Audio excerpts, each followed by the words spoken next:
the recording, and then I'm going to try to go live before we actually start because Facebook is sometimes a pain in my ass. Okay. I'm sure that's yeah, I just also put my slides in the handout area. So if anybody's like, is she gonna have her slides ready? And right over there in the handouts. all right. Live on Facebook. April Weir. I love Big Marker. I have been really enjoying it. I have just been enjoying it. I'm glad I ripped that Band-Aid off of doing webinars. Me too. I'm slowly getting like fear of sales. Boom. Going live. All right, we are live. And we are going to start in 55 seconds. I think we're live. Did you just go live? Facebook is such a pain in the butt. Oh no, I don't have it open. Ooh, turn off my ringer.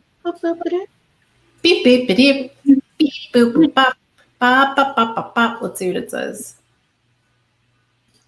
Meow, meow, meow, meow, meow, meow. We got somebody's here. Oh, I think we're live. I think we're live. All right, we're going to start the webinar. Should we just start it? Let's just start it a little early. Yeah, well, we got 15 seconds. 15 seconds.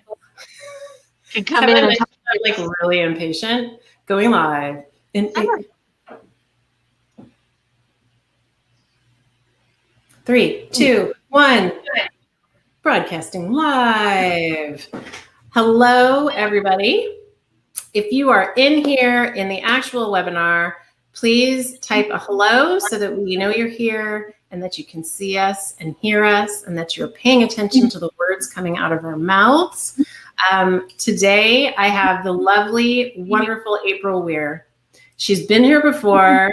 Hello. She gave a chat before on creating a content calendar, which I actually had people reach out and say that was the most valuable webinar that they had seen to date. So that was like kind of a big deal, which means April Weir's kind of a big deal. So I'm glad you guys are here. This is going to be amazing. Just a few words about April.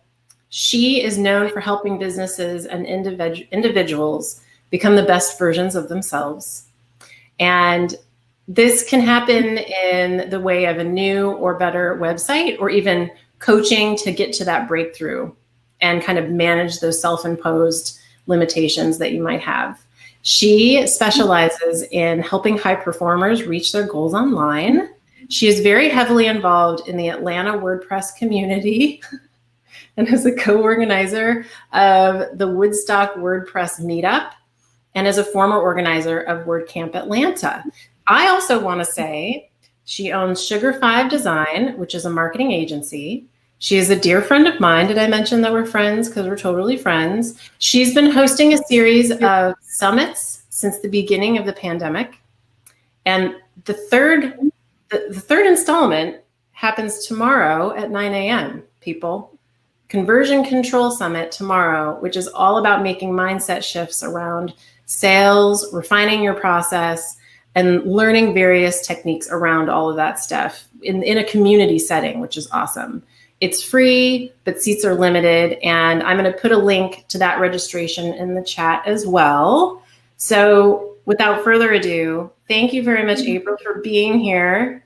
Thank you. You're the best. I'm going to make myself disappear in just a moment, but I also want to let you guys know that I'm going to be managing the chat, both in here and Facebook, and I think that's all I have to say. Did I miss anything, April? No. All right, cool. All right. I did miss that Tara is our keynote tomorrow.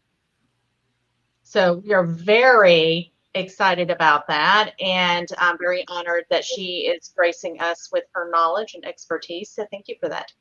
Thank you. I'm very excited. It's going to be awesome. All right, my dear, take it away. All right. How's everybody doing? Okay. So how many people here sell something? All right. Put your hand up in the chat. Say yes. So typically, yep, you sell something, you sell something, you sell something, right? Okay. How many of you hate selling things? Right? That was me for a really long time, right? It was just kind of a necessary evil. And dread it. Yes. Okay. So we're going to work on that today. I guarantee that we are going to move you forward in unraveling some of that dread today. So I'm going to share my slides here. We are going to start working on that overcoming your fear of sales. Okay. So we're going to do some interaction here. What's scarier than heights? Does anybody know? What do you think is scarier than heights? One of the scariest things that afflicts humanity, right? Serial killers. That is incredibly scary, right? What's actually scarier than serial killers? People have said that public speaking is even scarier than the fear of death. Okay. Being underwater, yeah, that's pretty scary. What's even scarier than the fear of death, public speaking, serial killers, and getting trapped underwater? Oh my goodness. It's the fear of rejection. Can you believe that? We live our entire lives not bending ourselves around emotionally, socially, to avoid serial killers or drowning or, spiders. But we do bend ourselves in all kinds of ways to avoid rejection. And it's toxic and it's unnecessary. However, it's the way we've been programmed, and it affects our ability to sell, which in the long run affects our quality of life as business owners, and it affects our ability to affect change in the world in a lot of different ways, because we don't, and we see that a lot even now. A lot of us are not affecting change because we don't want to be seen as troublemakers. We don't want to be seen as people who are causing a problem, or we might even be seen as saying something wrong. All of that is fear of rejection. So, what do I know about rejection, fear of rejection, and a fear of sales? Okay, so we're going to get back on topic to the topic at hand here. So, both of my parents were real estate agents, and so I grew up in a sales household. Okay, I love sales. And I love the sales process. I love the whole idea of really taking someone on a journey. Both of my parents used to practice their listing presentations with me. And so at 5 years old, I got so good at listing presentations. My parents' broker brought me in to do training for all the agents on how to do listing presentations. And when I was finished, I was 5. When I was finished, he said, now, if a 5-year-old can do a listing presentation perfectly, so can you. What I didn't know at the time was that he was shaming them and insulting them, but it went really deep inside of me that I was an amazing salesperson at 5 years old. So when I was in 4th grade, between 5 years old and 4th grade, I had a number of little businesses that I started. I would take candy to school and sell it. I would make stuff and sell it, because I just thought being in sales was like being the most amazing. It was like being a superhero. Well, when I hit 4th grade, my parents got divorced, and it was incredibly traumatic to me.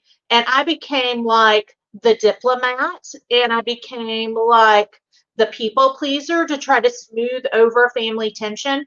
And I developed a raging case of people pleasing and what is the worst thing that you can say to a people pleaser. Anybody have any ideas? Yes, nailed it, Tara. No is the worst thing you can say to a people pleaser, because that means I have failed to communicate my needs to you. I have failed to communicate what I wanted to do, and the stakes are super high in your head. A lot of us have maybe not that story, but they have some story of why they need to please other people and get yeses. And so how did I go from a place of being so insecure that I would just wrap myself around any situation to get a yes, versus and avoid a no. So it wasn't really getting a yes, it was avoiding the no, right? And reconciling that with my love of sales. Well, I went through a journey and I've sold many, many, many, many things. And I've gone through a journey to learn that it's not about me. Okay. So it's also not about you.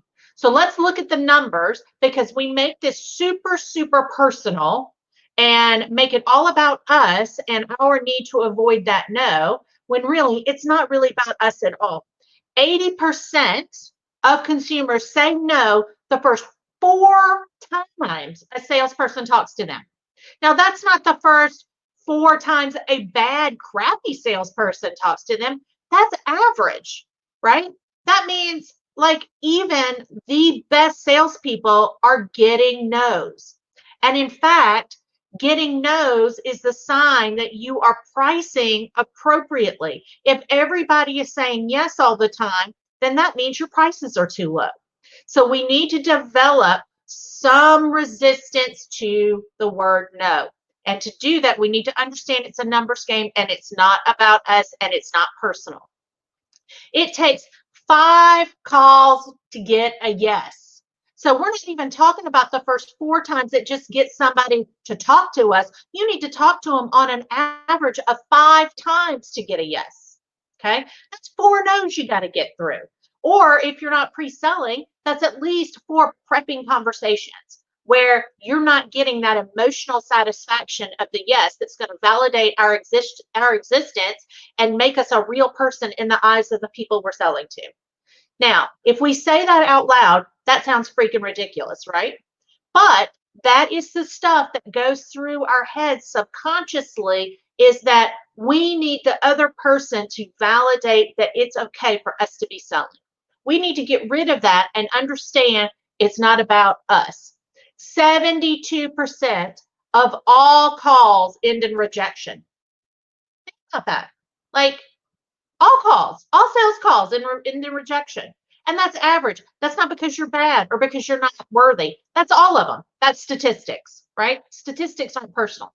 But once you've gone through the first 4 times, it takes it, your first 4 no's, and the 5 times it needs to get a yes, and the 72% of all cold calls, what is the number one reason you are getting rejected? It's your agenda. It's because you're making that interaction about you and they don't care about you.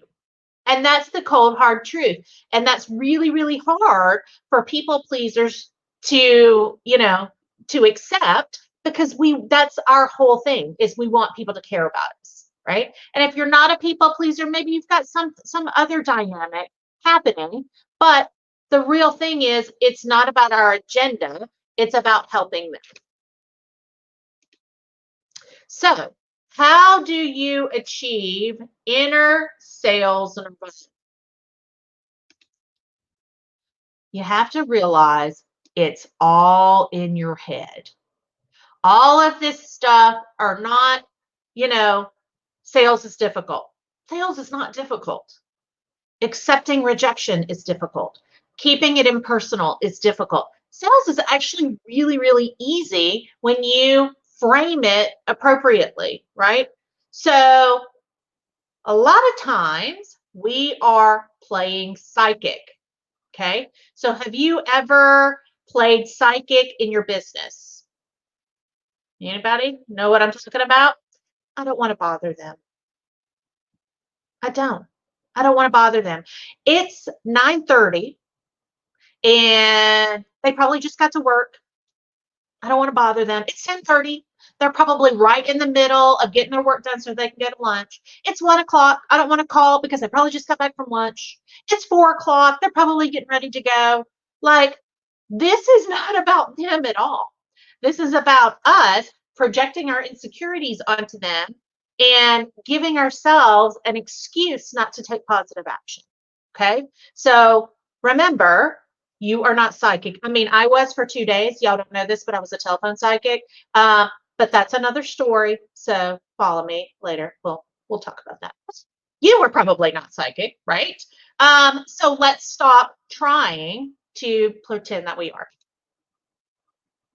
Yep. Don't read the minds. Listen to your self-talk. So when you're doing that, I don't want to bother them, blah, blah, blah, blah, blah, blah, blah, right? Listen to yourself. One of your most powerful tools in your arsenal of sales is what I like to call non-judgmental self-observation. Okay. We all have a lot to do personally. None of us are where we need to be in, respect to perfection, right? We all have work to do, right? So there's no sense in beating yourself up and like, I'm a horrible salesperson, blah, blah, blah, blah, blah. But if you start to practice non-judgmental self-observation when you're talking to people, when you're talking about sales, when you're talking about your services, observe yourself without judgment and say in your head, it's really interesting that I just said that. I just procrastinated 3 times making a sales call because I didn't want to bother somebody. Am I playing psychic? Right? Don't beat yourself up, but just start noticing these patterns because sometimes we're doing things and we're just on automatic because we're playing out these scripts that we've been programmed with and we don't even know we're doing it. Right? So just start observing yourself and listening to your self-talk. Do you say things like, nobody's buying it now? Are you saying things like, it's the economy? I don't, why even bother? Right? I'm looking. Okay. Now, are you playing credit manager? Has anybody ever heard this before? Huh? Anybody? No. Okay. Let me tell you what credit manager is. So I learned this a really long time ago. I used to sell pools. I've sold everything. I've sold alarms and pools and insurance and things we can't mention in a mixed company. I mean, I've sold it all. So I was working for this pool company and they sent you out. I mean, we just went everywhere. And I went into sales call and I pulled up. I was in North Alabama in the foothills of Appalachia, the mountains there. And I pull up and I'm out in the middle of nowhere. I still had cell service though. So I pulled up, there was this ramshackle house. Dude was in the front yard walking around, no shirt, overalls, scraggly hair. And I don't remember if he had shoes on or not, but for the sake of the story, we're just going to say no to complete the picture. Okay. So I'm there and the pools that we were trying to save were $6,000, right? So I get on the phone and I'm like, dude, you have wasted my time. I am so upset. You sent me out here. This dude doesn't have a pot to piss in and barely has a window to throw it out of. And you're trying to get me to sell him a pool. He doesn't have any money. And my sales manager said, you're playing credit manager and that's not your job. And I was like taken aback. And I was like, what are you talking about? And he said, well, as a matter of fact, Miss Smarty Pants, he said, I've been on the phone with this guy twice this week. And not only does he have money, he's got something else that's even more motivating. He has a beautiful new wife and he wants to see her in her bikini all summer long. So you are not there to sell a pool. You are there to sell that man being able to see his wife in a bikini for the next 3 months. Get to work. Now, I don't know about you, but that has stuck with me over and over and over again. And so what's that bias? One, that, you can see someone's money, right? That's a bias. What two, like, how insulting is it to assume that the person you're talking to does not have the money to pay you? You don't know them. You don't know what their credit situation is. You don't know how much money they have in the bank unless they've told you. And tell you something else, someone who's telling you they don't have the money is not always telling you the truth. I once had a website project that I was working on, and I quoted it. And the guy said, I'm going through a really difficult time right now. Can you really help me out on the price? And I mean, I slashed it down to almost nothing, to the point where it hurt me to actually build it. Then he forwarded some graphics over to me that he had done for this like mailer bullshit that was going out that we know doesn't convert worth a damn. And attached was his invoice for 5 times what I was charging him for that website. Now, whose responsibility was that? It was mine. It was his responsibility to get the best deal he could get from me, but it was my responsibility to take care of my business and to be able to serve him. And I have to tell you, I would have been able to do a much better job if I had charged him full price. Because as it was, I was scraping and scrimping and pulling things from everywhere to make a website for him that was going to be functional and do what it needed to do. I wasn't serving him. I was serving myself. I gave because I wanted to feel good that I helped him. Well, that was all in my head. I was playing credit manager. Learn from my mistakes. Don't do that. Okay. Are you thinking more about how this conversation will affect you rather than how can it benefit the client or your prospect? Nobody has ever sat out in their car ahead of a sales conversation, sweating bullets and having anxiety attacks about whether they're going to be able to solve their client's problem or not. And I'm sorry if this is some tough love. If you are doing that, it's more than likely because you have made this interaction about you and you're not really thinking about them outside of the how much money can they give you, right? Or you're saying I'm inadequate in some way. I'm not going to be able to do this. I'm right? But if we flip that on its head and we start saying, I can't wait to see how I can transform this person's business. This is going to be so exciting when I can get their new website launched and they can start seeing conversions go through the roof. Man, there's so much I can do to help these people, right? This changes the entire dynamic. When you walk into a sales call and you've been making it all about you for the last 30 minutes, right? Then how does that play out when you're having that conversation with them? Have you ever heard the term dollar signs in their eyes? People can see that. People, it's like dogs can smell fear. People can smell desperation and dollar signs when all you're seeing is what you can get out of them. But if you walk into a sales conversation and you're like, I want to learn about you. I want to know what your problems are. I want to see how I can elevate you and your business. That's transformation. Are you doing this enough? When someone says, that was like the first time. Usually they're not talking about sales, right? Having a sales conversation be like the first time is painful and gross and disgusting, right? Because the first time you have a sales conversation, you're terrified because you've never done it before. The second time you do it, it should be a little less terrifying because you've learned something. But if you're not doing it enough that every time, Christina, yes, I have been writing on your shoulder. If you are doing this just enough to get by, the problem is that every time is going to be like the first time. You're going to feel that terror over and over and over again. So, do you think the people at the McDonald's window who are upselling you on fries have sales fear? Think about that. They are upselling you every time you come to them. You want fries with that? You want fries with that? You want fries with that? Of course they don't have sales fear. You know why? Because they do it 750 times a day. Okay.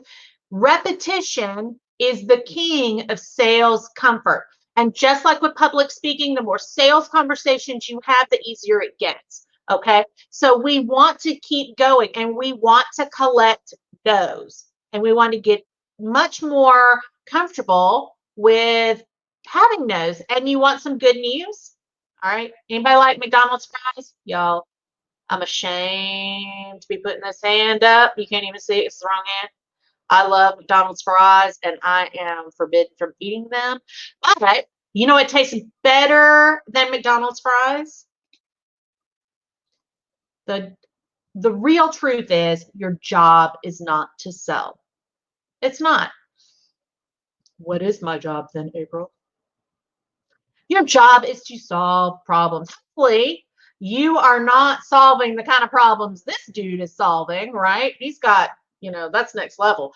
But your job is to solve problems. And it's much, much better. I know, I love that movie too, Tara.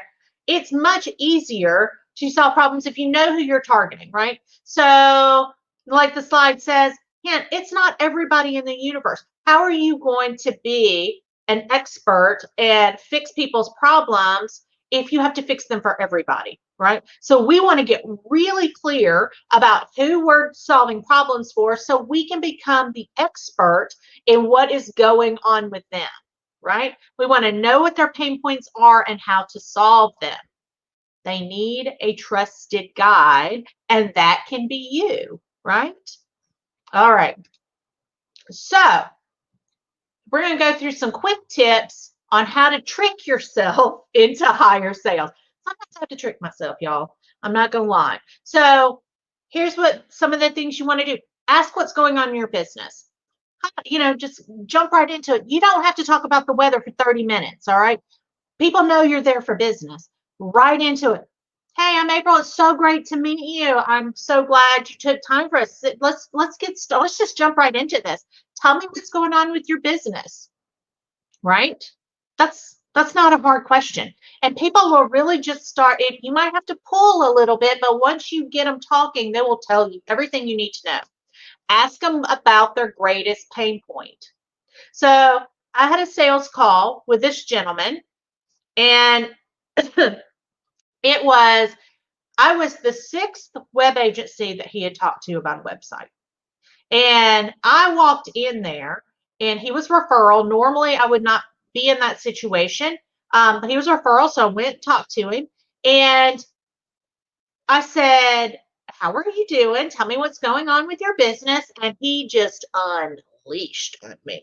I've talked to 5 other web agencies. They were all clowns. I cannot believe I'm so exasperated at this point. I'm so over this. I don't even want to do this damn website. And I was like, oh, that's a lot. And it could have been a red flag, but sometimes agitation is the result of something else. Right?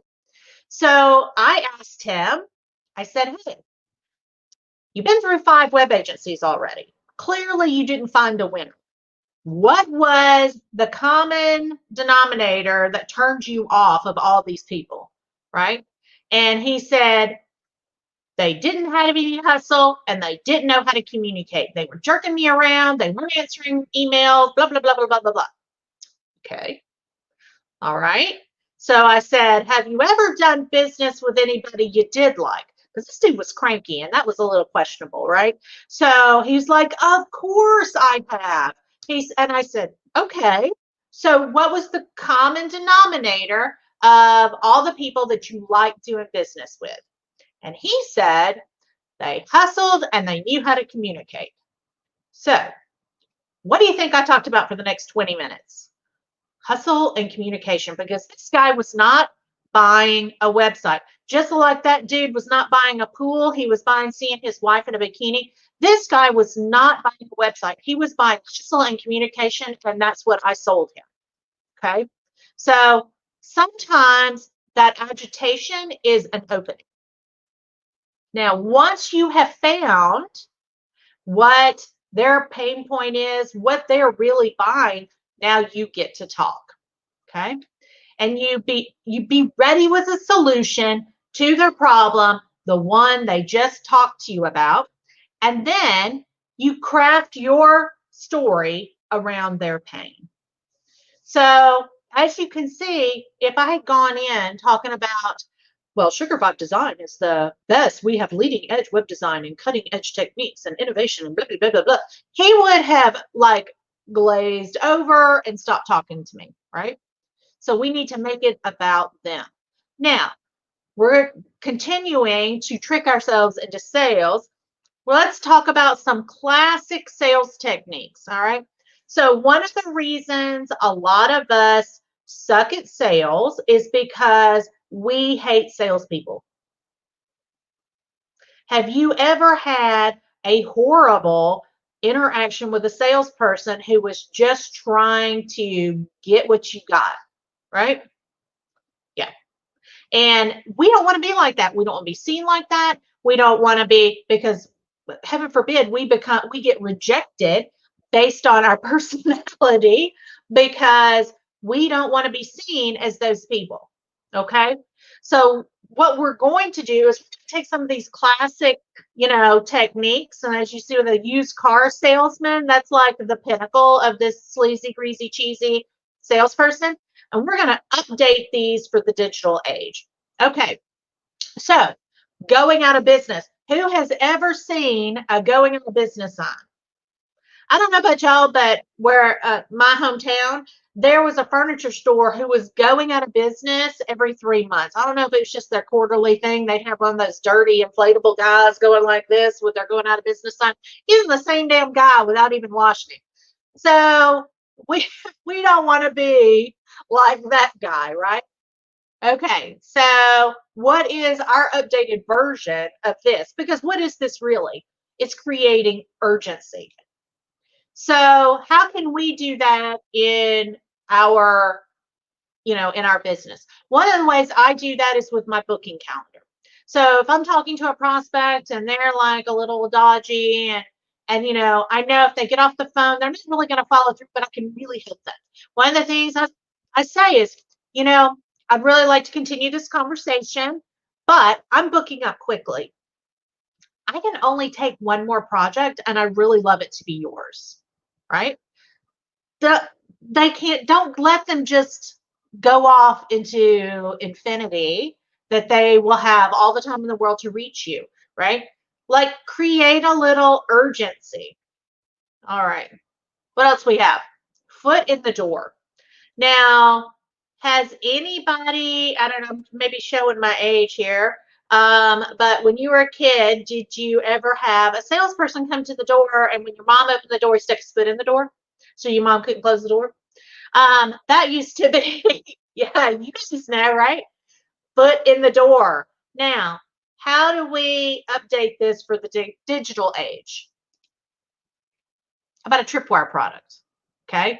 We don't want to stick our foot in the door, but we do want them coming through the door a little bit, right? So maybe your job isn't to sell them a website. Maybe the first problem you need to solve for them is a small project, right? It's a little tiny project. Maybe you don't need to sell them an SEO package. Maybe you need to sell them some keyword research, right? Let's just get their wallet open just a little bit, demonstrate our value to them, and then we can start building trust. Christina says, once hustled a traveling preacher off her porch in record time with perfect politeness. You should probably be teaching this class. Christina is all I'm saying. So, tripwire products. Does everybody know what a tripwire product is? If I explain that? So if you have a larger product, it's a very small product to just get them engaged with you so that you can start building a relationship and exchanging value. Okay. Yep. Get a little bit of money to exchange hands. Yes. Okay. Now, here's also the old school technique of stalking the client, right? And I know some of these people are still doing this on LinkedIn. You guys have ever had those people that hit you up in your LinkedIn inbox and they're like, what about now? What about now? What about now? What about now? What about now? And I tell you, I really feel sorry for them, right? Because that's not effective. And so how do we like follow through, but update this for the digital age? We can continue to not only demonstrate our value, but let's demonstrate how much value the prospect has to us, right? So I've sent off a proposal. Instead of like 2 days later, hey, dude, did you get that proposal? Did you check it out? Is there anything problem? Do you have any problems? Do you have any problems? Do you have any problems? Can I help you? Can I do that for you? I'm the person, the person. That is disgusting. I mean, think about like when you're dating, and yeah, I can't stand it when people on LinkedIn do that either. Think about when you're dating, the person who was all about you all the time under every circumstance, like that person is not attractive, right? The person who's throwing themselves at you and kissing your butt. It's the same thing in sales. If you are too like all about it, like why aren't you busy? Right? Do you want someone who's just like they don't want someone who's just sitting on their couch waiting for the phone to ring, right? I need to create, and if I don't have the truth of being busy, I need to create some actual busyness in my life. And that may mean that I'm booking appointments on my calendar. So when they go to my booking app, I have made appointments with myself. So I'm not just always available, right? But so instead of just being always available and stalking the client, maybe what it looks like instead of harassing them through their email or LinkedIn, maybe it looks like, hey, I came across this article that was really talking about something that we had a conversation about when we were discussing a proposal. And I've attached it here. Hope to talk to you soon. Right? That's incredibly effective. And I use Better Proposals, and I can tell when someone opens my proposal, right? Because it sends me a link. Almost every time I've sent one of these emails, these follow-up emails, within 15 minutes, that proposal's opened, right? So what you're doing is just bringing yourself back up to, yes, always infused with you. You just want to say, not only am I showing you how valuable I am, I want to show you how valuable you are to me. I'm thinking about you, and I'm thinking about, I may not be available right now for you, but as I'm going through my day, when I see something that's important, I want to share it with you because you're valuable to me. Okay. Tara says it's good to show you're human. Yes, it does. So here's another one, classic technique. It's called he who talks first loses. Have you guys heard about this, guys and gals? Yes. So how do we update this for the digital age? This one's good. This one is still good. For those of you who don't know, he who talks first loses means that when you're having a conversation about exchange of value, right? So this is what a sales conversation is. It's an exchange of value. So there's going to come a point in time where you have established a value that you want them to accept, whether it is a price, your positioning, terms, timeline, budget, milestones, and you have said this is what we require, and then or this is our price, or this is our timeline, or whatever it is, and then you're waiting from a response from the client. Okay, in that silence is where the money is. Okay, in that silence is where your 20% year-over-year growth is. In that silence is where all the power is.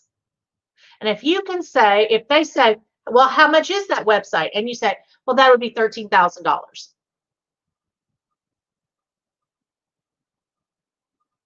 And you just sit there and you don't open your mouth, because the first person to open their mouth is either going to accept the terms or reduce the terms. Okay. So in that silence, we start projecting all of our insecurity, all of the fear of rejection, all of the things into that silence that are destructive to us. So we start thinking and projecting and mind reading and being psychic and playing credit manager, all those things that we talked about, we start doing that in that silence. Okay. Then we start thinking, so this is my self-talk, old self-talk. Dang it. Should have, I went too high. I got arrogant. It's too high.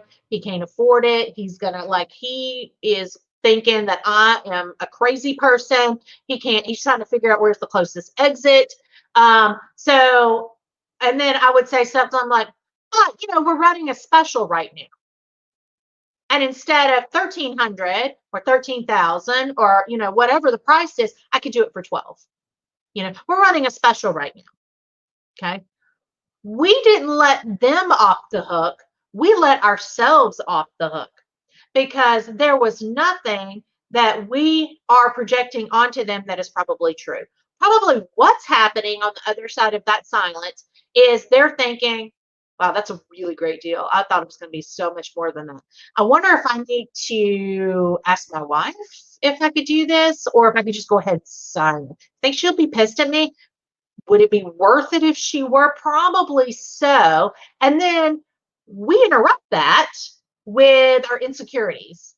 And people love strength. And once you reduce your position of strength, you reduce your ability to close. Because could you imagine if you're going through and like, man, I really want this. That's a great deal, blah, blah, blah, blah, blah. And then somebody's like, I'm going to be weak and I'm going to lower my price because I'm really insecure.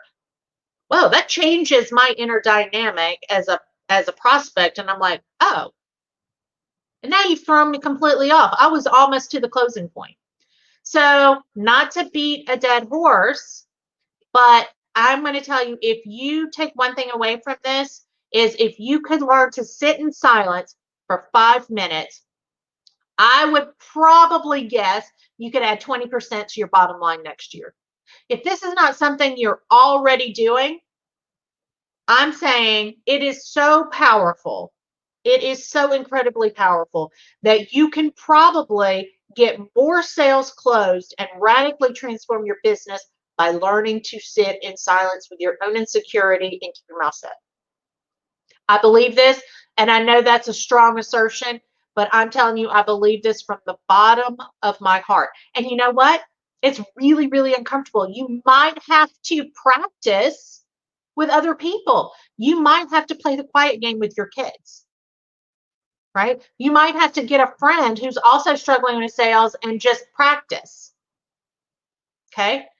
Please, please learn to sit in silence with your prospects. It's so powerful. And I have to tell you, it changes the dynamic in the room because guess what? Nobody else is sitting in silence. Nobody's doing it. And when you can sit there and say a number and be strong, not only are you going to close more sales, you have increased your authority tenfold because now you can be trusted because you're consistent, you're strong, you're powerful. Yes, the power of the pause. People want strength. If they're going to trust you, right? If you're going to be a trusted advisor, you need to be strong. And one of the ways you can do that is through the silence. Okay. What are some other old school techniques, right, that you've seen salespeople use? Anybody? We bait and switch. Tara, that's a great one.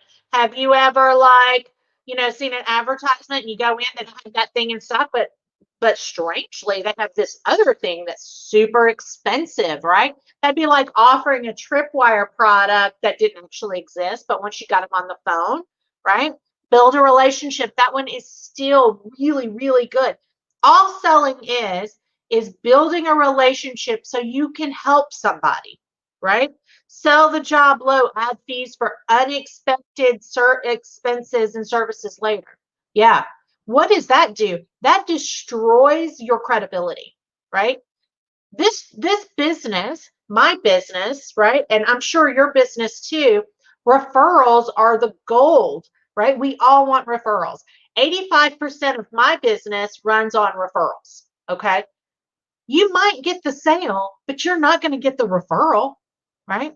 That's not strong. That's weak. We don't want that, right? Struggling to get the referrals. So let's talk about that, Michael. You struggle to get referrals. Let me tell you how I built my business on referrals. And that I actually have a whole talk on this. If you want to go on wordpress.tv and search for my name, right? You can see it's how to build a referral network. Mostly it's service. All of this, and you see a common thread through all of this is when you build your business on a philosophy of service, serving your network, serving your clients, making people who refer business to you look like geniuses, right? So when someone refers business to you, you make them look so good because people want to be known as the people who know amazing people, right? Like, oh my gosh, Michael, you referred me to Tara and she is a rock star. Thank you so much, right? That's how people want to feel when people are getting referrals. And so you want to be a super connector. That's right. And I'm going to tell you a story. We got a little bit more time left. I'm going to tell you a story about how I got my greatest referral partner. So I have this referral partner who shall remain nameless. He's fantastic. We've been friends for multiple years. But when we first met, I didn't know him from Adam. And but everybody else, I was new to the community. Everybody else knew he had the top listing in Google in Atlanta for what he did. He had all this business. He opened his queue for 2 weeks a year, would book out, close his queue, and then just basically ignore all these leads. I mean, that's strong. And everybody knew that he had just bank of leads, right? And everybody's always trying to get him. We were talking about dollar signs in the eyes. Everyone's like, so what's going on with these leads? I know you can't handle all that business yourself. Blah blah blah blah blah blah. Stonewall. He talked to the hand. He didn't want to talk to him, right? So, and this had been going on for a couple of years. So I met him and we kind of started hanging out at WordPress meetups and stuff. And I decided, I was like, dude, I know you're kind of busy. Like, what's your greatest pain point? And he said, I hate doing copy. And I was like, in my head, I'm like, yeah, me too. Like, who really loves, outside of actual copywriters, is there anybody that loves writing copy for websites? No. And I was like, well, you know what? Because I do know how to do copy, I said, why don't you let me take that off your hands? Right? So we started with that was my version of a tripwire product. So I started doing a little copy for him. And yeah, Chrissy, okay, so we now know who to send the copy to, right? So I started doing copywriting for him, building relationship and trust. I was always on time. I always made my deadline. It was high quality. I mean, I really excellence is what I demonstrated to him. A couple of months later, we're talking and he goes, April, I've got all these leads that I'm not doing anything with. Really? Right? So this guy sent me so much business over the next 2 years that it really helped. I mean, my business would not have grown like it has without him. And what was that all about? How can I serve your needs? What is your pain point? What are you struggling with? When I'm connecting with somebody, I'm always like, hey, you want to get coffee? I want to see if I can encourage you, right? Offer to buy coffee. Also, always when I get a big check, I have money set aside to take somebody for lunch, right? So who in my network can I take to lunch? Because you know what? Everybody loves lunch. Guess what? Everybody loves even more than lunch. Free lunch, right? I've never, ever, ever had anybody go, no, April, I do not want you to take me for steak unless they were a vegetarian. And then I'm like, well, how about let's go over here and get some salads then, right? I've never had anybody turn me down. And I have been able to build a really great solid network just from taking people to lunch and like, hey, can you tell me about your business? Right? Maybe I can refer some people to you, but I need to know what kind of clients you like, right? And then we start talking, exchange of value, but always approaching it as how can I serve you?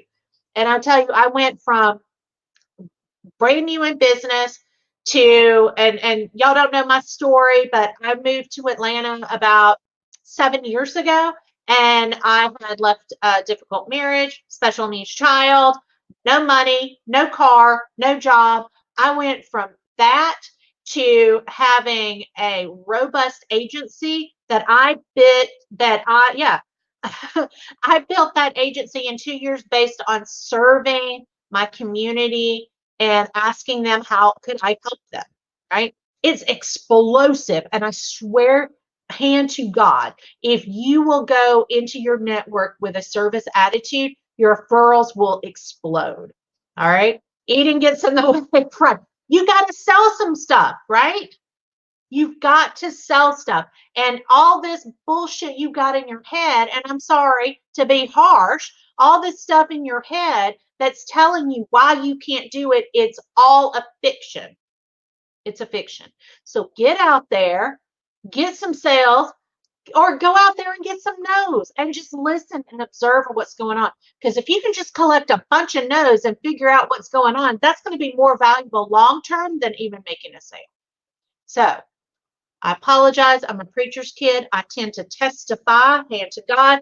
I love this is so meaningful to me, because if we can change this dynamic, we can not only empower ourselves, like I'm able to spend 20% of my business week in community because I can sell.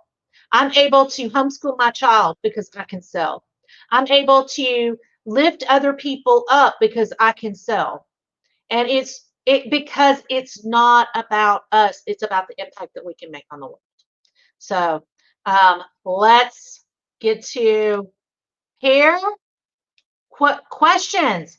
What are let's get this out. Let's rip the band-aid off. Tell me what's preventing you from selling. Okay. What is the problem that you're having? And let's shine some light on it. All right. Anybody? And I'm going to monitor the chat, you guys. This is your opportunity. April is going to help solve your selling. Okay, product and industry knowledge, says Michael. Okay. Yes. And Christina says, bumping her race down the minute somebody pauses. Well, we know the answer now, right? You're going to practice silence, and you're just going to be uncomfortable, but you'll kill it. Now, Michael, product and industry knowledge. Now, is there a standard that you think that you have to meet to be able to sell? And is it an actual thing? Or what is probably more likely is that the level of industry knowledge will always be escalating of what you think you need to have so that you feel worthy enough to go out and sell. Right? So maybe what is really, yep, that's it.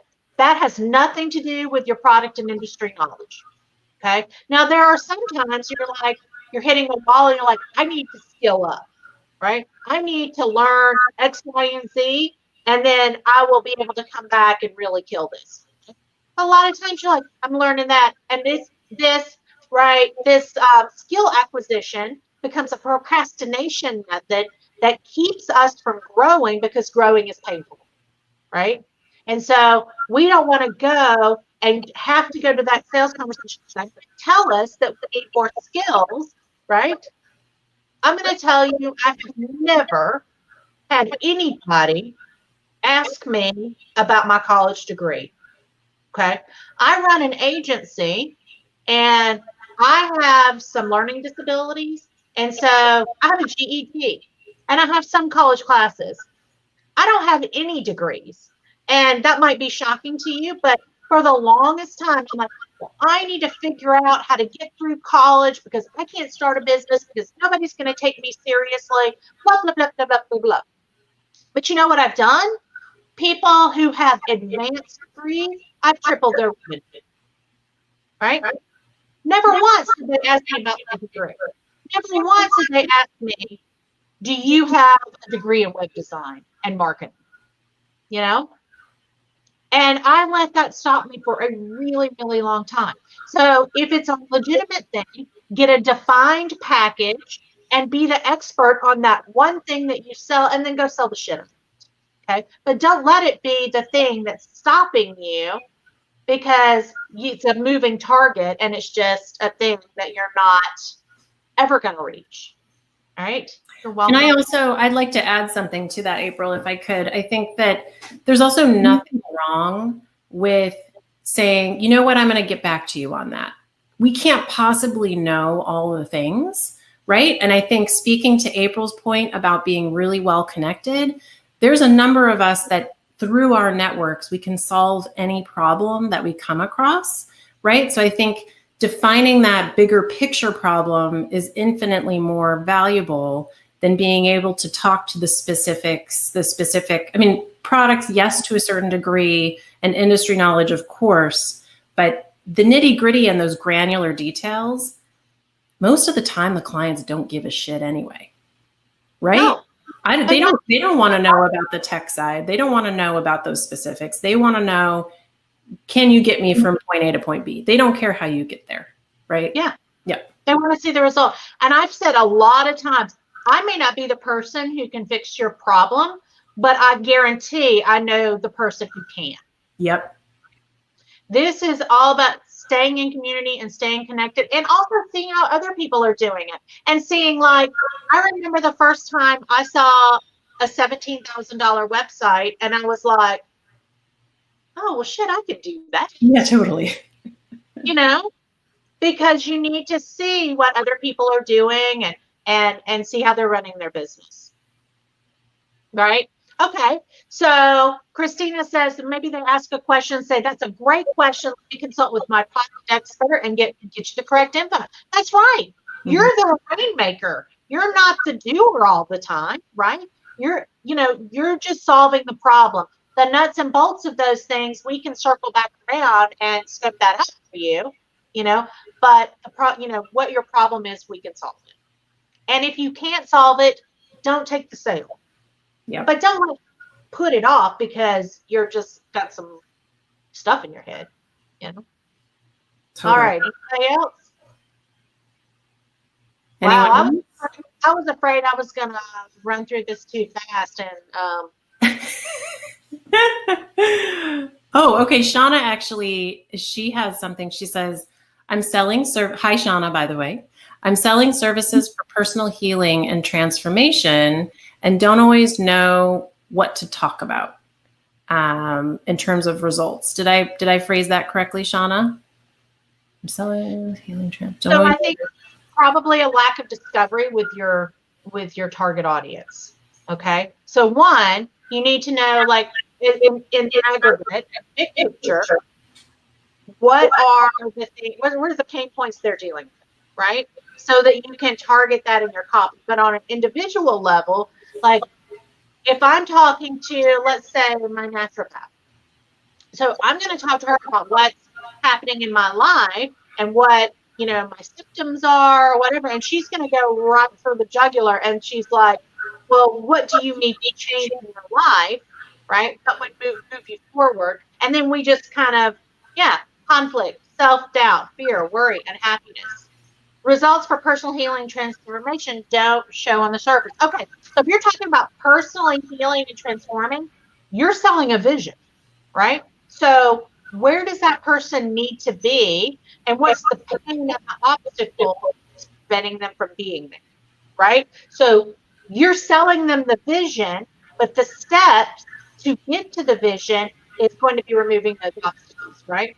So what the measurable results are for each one of those obstacles being removed. So you could say, I can help you with your procrastination if you follow these steps because I've done this myself, right? We can talk about this talk right here of sales transformation, because what the problem is that we have some personal junk inside of ourselves, right? But what we really want is to be able to sell more, right? But we can sell more by removing this personal junk, one little piece at a time. So that's what you're doing. You're selling the vision, and the steps are getting rid of these things, right? Getting rid of the fear of rejection and the procrastination and being a credit manager. So you see how we break that down, right? So it's all about serving. How can I empower you to sell more and go out and change your life? Does that make sense? That's great, April. I think that makes a lot. Yeah, I think breaking things down into bite-sized chunks and helping to reduce that overwhelm is a really great starting point. Well, y'all have been fantastic, and this has been a lot of fun. Oh, there I am. I just magically appeared on the screen. This has been unbelievably amazing, and this just makes me so much more excited for the Conversion Control Summit tomorrow, starting at 9 a.m.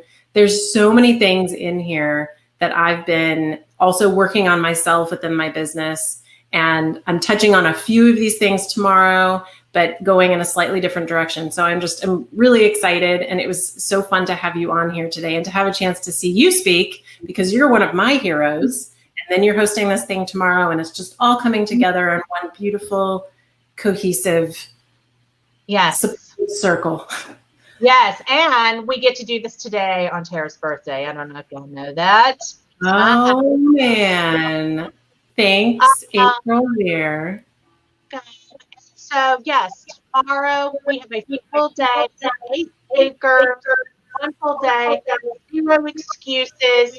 We are going to change the way we look at our sales. We're going to troubleshoot how we do sales, and we're going to change our lives, because I am also going to learn something tomorrow, because we never stop learning and we always keep improving.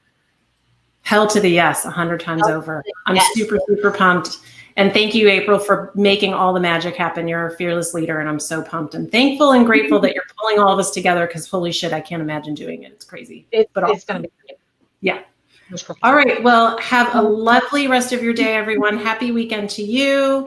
And again, to April Weir. And I look forward to speaking with all of you again soon. And April, I will see you tomorrow. See you all there, I hope. Bye. All right. Bye. Thank you, my dear.